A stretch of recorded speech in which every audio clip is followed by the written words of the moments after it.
Well, hello and welcome back. My name is Kieron Seamons, and this is my inky world where we do lots of drawing and messing around and chatting about stuff in a very relaxed form. And we have been going through this, well, in fact, Facebook seems to have thrown up a lot of old cartoon memories. And that has kind of inspired me to kind of go back and have a look at them and think, where would they be now, kind of 30 years later? And the most requested one is the CRAMP Twins. Of course it's the CRAMP Twins. And I won't be drawing both twins today, but I don't think so anyway. We don't know yet. But I'm kind of going to have a look back and draw up a nice inky version of some of those old cartoon characters that I worked on. Oh my god, some of them 30 years ago, 20 years ago, 30 years ago. So we're going to take a nice relaxed form today, and we are going to draw one or two of the CRAMP Twins. Why not? What's your favourite cartoon? Maybe you want to draw it along with me. It could be fun. Could be fun. Let's do it.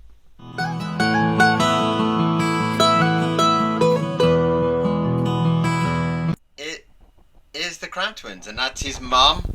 She was a lovely yellowy green, and that's Wayne. And there's a little clip for you just to show you what they were like. These two twins that are always fighting. One's kind of clever and one's a little monster. So let's get into a little drawing for today. Well, hello and welcome back. So there was a little clip of the CRAMP Twins. I can't remember the year that the CRAMP Twins was. My son was already born, so it might have been 2003, something like that.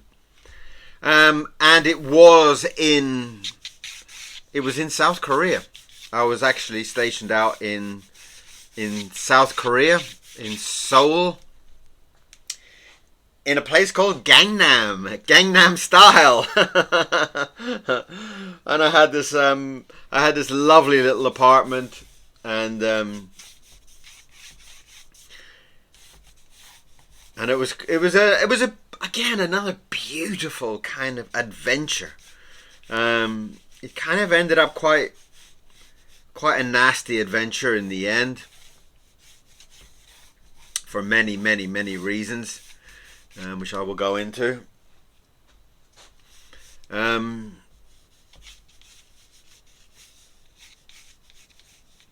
it was in Gangnam, and my son had been born. I think it had been born about 2 years or something like that. Let's give him a smile instead. He was quite a nasty thing, wasn't he? And he'd been born he was about 2, I think, at the time, or around that kind of age. And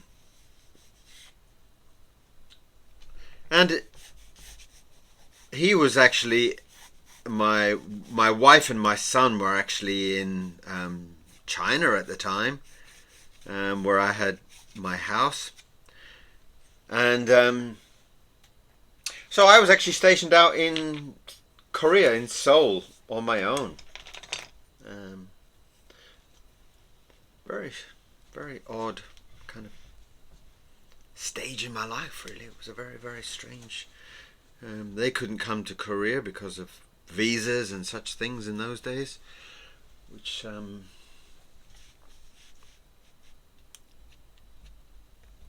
meant that I went there on my own.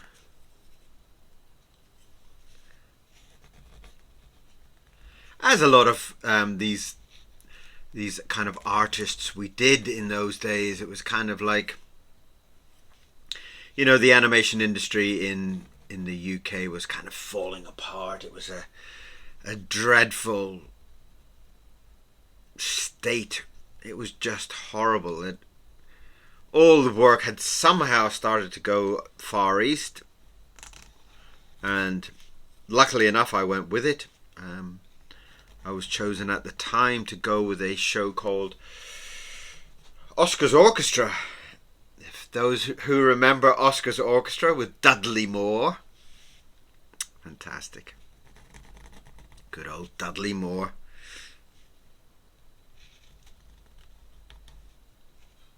And he had one of those magnificent voices that, I mean, he always sounded kind of drunk, you know. I mean, he wasn't, but he always sounded drunk, you know. He's always had that kind of voice. And he was the piano. He was Oscar. And he was this flying piano. But for the CRAMP Twins, there was a director called Frank Grisham, I believe. Frank Grisham. Wow. And he was an American director. I called in to work on the CRAMP Twins. I was working for TV Loonland at the time, which was a German company. And they were pretty good. They were a pretty good company to work for. The CRAMP Twins was kind of created by a guy called Brian Wood, which I never actually met. I never got to meet him, though I met Frank in a few times, and we did clash a little bit. We clashed actually quite a bit over that, and I think mostly it wasn't really a personal thing, but it was more the fact that he didn't really understand how Korea worked and how the overseas animation procedure was. In this very simple thing is that if you do a retake, you get paid for your retake.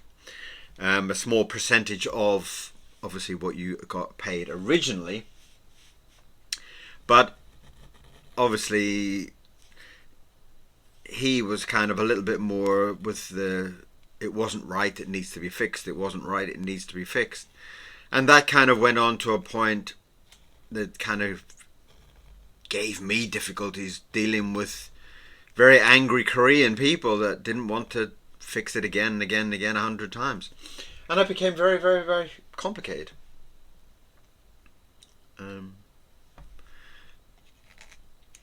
But it was also, it all kind of came around the time that there was a lot of arguments over that period of time between the companies.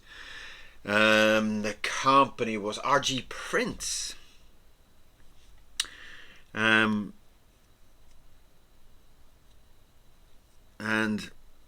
it all fell apart. The company, there was a lot of arguments about money, as there always is. And it was a very, very, very nasty argument over the companies about money, and it all turned very, very, very nasty, and which I'm not going to really go into.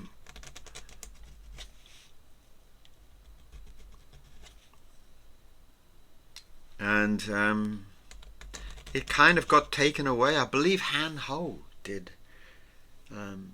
part of it, and it was also taken away to some studio that somebody had been advised were great, and when I went to check them out, it was a kind of like a couple of people in a basement, you know, as were the days before the internet, or before really the internet exploding to where it is now. You can kind of do a video call and such,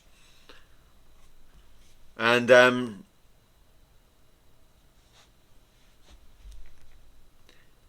it just got very, very, very difficult to finish the CRAMP Twins. In fact, one of the beautiful parts about it was that when all the arguments and difficulties started to happen, the government came and locked the studio. They put a big chain through the gates of the studio and basically nobody could come in and nobody could come, well, personal stuff, you know. I mean, nobody could come into the studio, but you couldn't go in and get any of your personal stuff. So basically they just locked the studio for a very long time. And at the time, TV Loonland were kind of like desperate to get the opening, at least to be able to show it in the Cannes Films Festival and such, and to get it seen. You know, there's a lot of kind of investors, and there's a lot of TV channels that they need to impress, and this is what we're working on, give us money, that type of thing, you know. And so I kind of got this call of like, oh, we're sorry to hear that the studio is falling apart, but we need our trailer. We need our opening. I was like, well, there is nobody. There's nobody here. It's kind of like, and it fell down to me. And so the opening for the CRAMP Twins, and is mine. Basically, it was me and a guy called Mr. Park. He would never tell me any more about his name. Oh my God, I got covered in ink. And he just said, Mr. Park. And I was like, okay, Mr. Park. And he did a couple of the scenes in there, some of the bigger, wider shots with the little, like the end shot where they're all kind of running into the house. That was done by him. Thank you, Mr. Park. And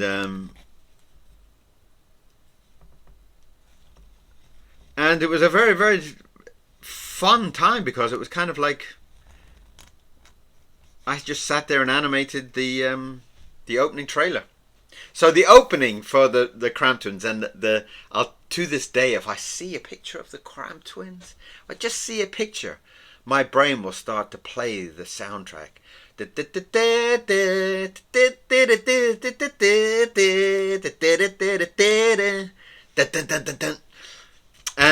it just runs through my brain. Is implanted now. I've listened to it so many times while drawing the opening for it. And yeah, very ugly hands in that show, but nobody noticed. And another thing that was also very special about this was outside of the character, there was these kind of lines, these kind of like vibration lines was what I used to describe them as. They were these outside lines that were the stylish look for the CRAMP Twins. The stylish kind of, I don't know. And they had these kind of outer lines. Yeah, they even went on the top. I don't remember them going on the top through the hair, but they did. So everything had these outer lines, which drove people mad. Because you go through and you do all the animation, and then you have to go back and do all these vibration lines outside of every character. You know, that just took extra time. And extra time, of course, in animation, extra times means no extra money.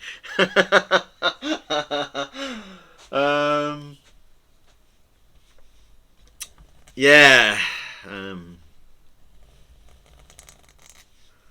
So Frank was a great director, but a very, very tough director. And a lot of scenes. I remember one. He actually flew out to Seoul to come to the studio, because there was this sequence where they were on the train, and the train was going this kind of like a roller coaster, and in the roller coaster were the twins and the mum and dad and everything, and they were all going round and round, and Frank was not happy with it. It just did not look realistic enough, and it didn't look this enough, and I remember he came out, and I was like, well, he basically came out to growl at me. You know, sorry, I'm getting covered in ink here. I don't know what's going on. He basically came out to growl at me about the quality of this animation on this roller coaster that happens over 3 seconds is not good enough. And so I basically set up a meeting, and we had all the animators with the translators and everything. Back in those days, you had all that set up. It was incredible. And they had this huge big meeting where everybody was kind of like talking about how the director was asking for different things from the storyboards, and it all got very, very dramatic, and then of course when all things went wrong and there were money problems and the studio closed, it was dreadful. It came from a very, very beautiful, fun beginning to being a very nasty, kind of bitchy situation with everybody. And I remember being sent to find this studio, and they, you know, in those days it was kind of like an address on a piece of paper, you know, and I was like walking around in the middle of downtown Seoul, downtown Korea, and looking for this, you know, this address. And we found it, and it was a couple of kids in a basement that basically were just going to add to the problems. But the contracts were signed and the deals were done, and it all became very, very difficult. So it was a very, very, very difficult show to finish. Yeah, but it still seems to be one of those shows that people say, "Oh, you worked on the CRAMP Twins. Oh, I love the CRAMP," you know, which is always lovely. It's always, oh, and I missed a piece. A very, very important piece. He always had his shirt hanging out, which was always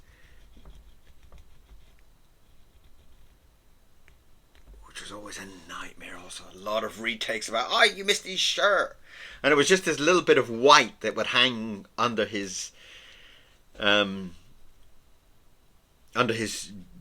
jumper or his jacket, or whichever you want to call it.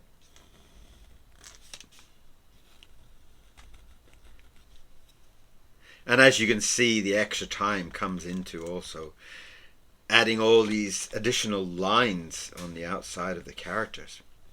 And you can imagine for animation that can be very, very exhausting when you're doing 24 drawings per second. Back in those days of on paper, none of your digital stuff. And also, I mean, I still think that those days of drawing on paper and that whole atmosphere is so beautiful. Even now, looking back on it, I would rather do it all on paper than all this digital stuff at the moment. It's all so clean and crisp. And the one thing about the CRAMP Twins is it had this lovely wobble. It had this kind of feeling about it, and it added to the whole energy in the stories, which was beautiful. I loved the stories, and I had a real soft part for Wayne, who was this character here. Also, every character had a shadow.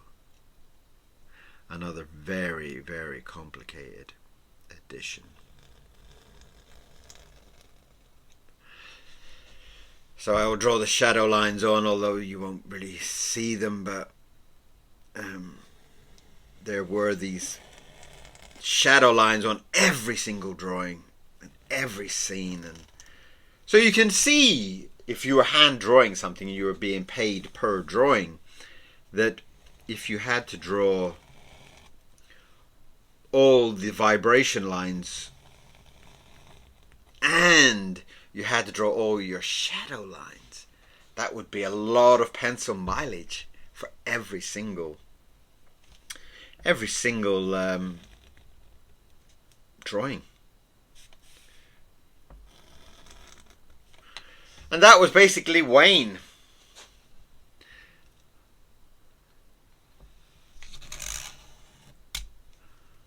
From the CRAMP Twins.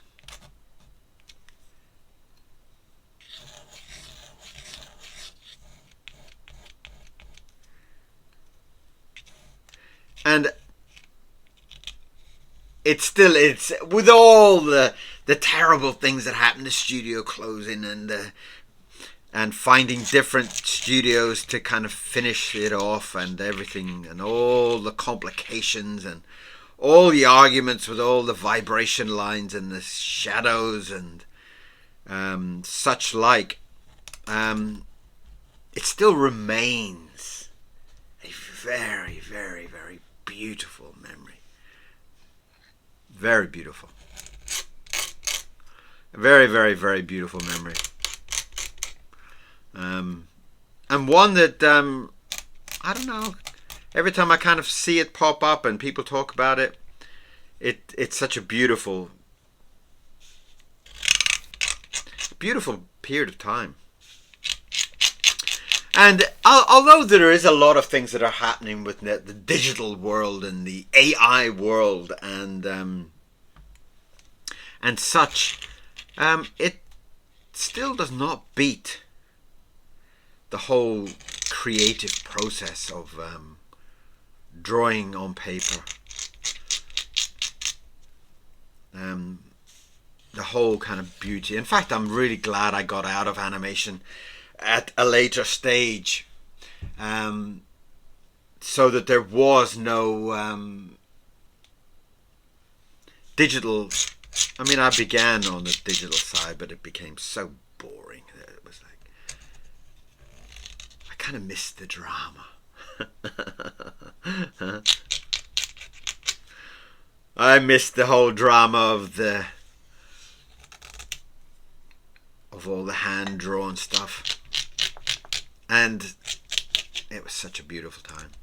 A very, very, very beautiful time. So the whole kind of CRAMP Twins was very, very, very beautiful memories. Very beautiful memories. Back in the days, working for TV Loonland, a German company, being out in Korea and putting the show together and sitting on my own in a big empty studio and at the beginning before they locked it and animating the opening. See, it's stuck in my mind. And there was always TV somewhere, wasn't there? There was always this kind of old-fashioned TV in the background. I'll put one in there just to... And still, you know, before all the stories for animation became so kind of like goody, you know, like everyone has got a lesson about life, you know. Kids don't want all that rubbish. Kids want an adventure, and the CRAMP Twins definitely were a wild, crazy little adventure. There's a lot, like not like Treasure. Treasure was like, there's about one episode on YouTube, but the CRAMP Twins, there's hundreds of episodes, so you can go and watch the CRAMP Twins today if you want.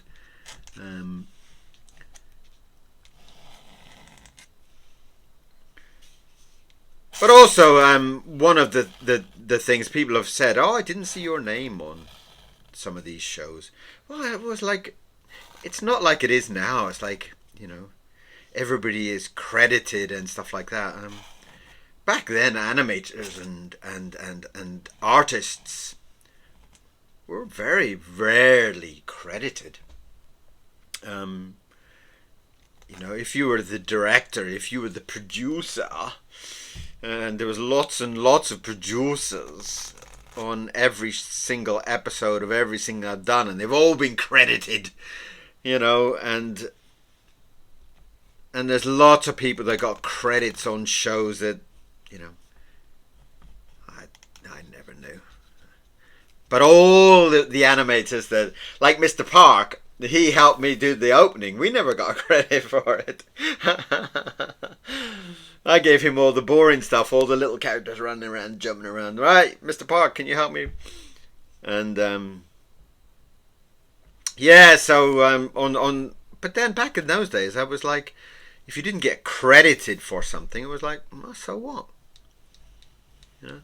Whereas now, the whole internet world is so passionate about, your name in lights. When it comes down to Kieron Seamons, it goes boom with glowing lights, please. All that rubbish, But the whole beauty of working on a show like the CRAMP Twins is enough. It is enough. I don't need my name in lights. I have enough memories in there of the beautiful, beautiful times on the CRAMP Twins. Receiving the storyboards and going through all the new episodes and stuff like that was just beautiful. Absolutely beautiful. Those old days of the animation industry were indeed a pleasure. And also the fact that it would get me out to countries. In this case, it was the CRAMP Twins was done in Seoul, in South Korea, and it used to be quite funny because almost everybody was called Mr. Park. The man at my apartment blocks, he was on the gate at the front door. He was called Mr. Park, and the taxi driver that would pick me up sometimes would be called Mr. Park, and such. The guy who helped me with the opening credits. So, beautiful memories, and some of my Korean friends also. So Young out there, who I still talk with. In fact, my daughter went to Korea this year, and she met So Young. She met him, and they went for dinner together, and beautiful. Isn't that beautiful? People from all around the world can be friends, We don't need, I think generally people are beautiful, I think people are just with a beautiful heart. And so that, my friends, is today's story, today's memory. There's actually a little memory on the Facebook, the kind of like where you can put up a post. There is a little bit there about the studio, and there's a plan of where the studio was. My studio became Sandman Animation back in those days, a little bit after Korea. And it will show you the building, which was this big. Inside it was all yellow. It was beautiful. And out where my office was, you could look out the window, and there was this lake. It was this beautiful lake just outside the window. And in front of the studio, there was this beautiful gardens, and there was ponds in there with carp and beautiful goldfish and stuff. And there's these beautiful gardens where everybody could walk around. And so when animators would get kind of like stressed out and whatever, they would go and just walk around the lake. And the first studio was in an apartment. It was like in an office block, and it was all glass, and it was hot and sticky and sweaty and horrible. And when clients came, they always felt very uncomfortable. But when we moved to that studio, when clients used to come from America or from England or Canada or wherever, Germany, and they would come and they would say, "Is that a lake?" And I said, "Yeah, it's a lake. Yeah, we can walk around the lake." We'll leave our bags and then we'll go for a walk, and then we'll come back and talk business later. Which was such a beautiful environment, that all of a sudden all this serious business became like very relaxed, and we'll have a meeting and then we'll go for a walk, and it's like fantastic. And yes, it was very beautiful days, very, very, very beautiful days. So if you want to pop on and you will see some of the images. I think it starts off with me on the Sesame Street. There's a picture of me on Sesame Street with some of the characters and stuff like that, which was a beautiful photo. And again, back in those days, I've only have one photo of that time. One photo. And whereas now, you kind of go with your phone, you probably take about 50,000 photos over a couple of days, probably. I have one photo. In fact, I don't think I've got any photos of me in the Korean studio on the CRAMP Twins. Maybe. I'm not sure. I'll have to have a look. But anyway, thank you for being here. Thank you for sharing my lovely moment of the CRAMP Twins. And have a beautiful day. And I'm sorry about my inky nose. I'm afraid if I rub it, I'll end up with a black face or something. But thank you very much for being here. Thank you for sharing your time. And if you're not subscribed, please do. Why not? We can chat every day and have a bit of fun. So, I will see you soon. Thank you very much for being here. And I'll see you again tomorrow. Bye-bye.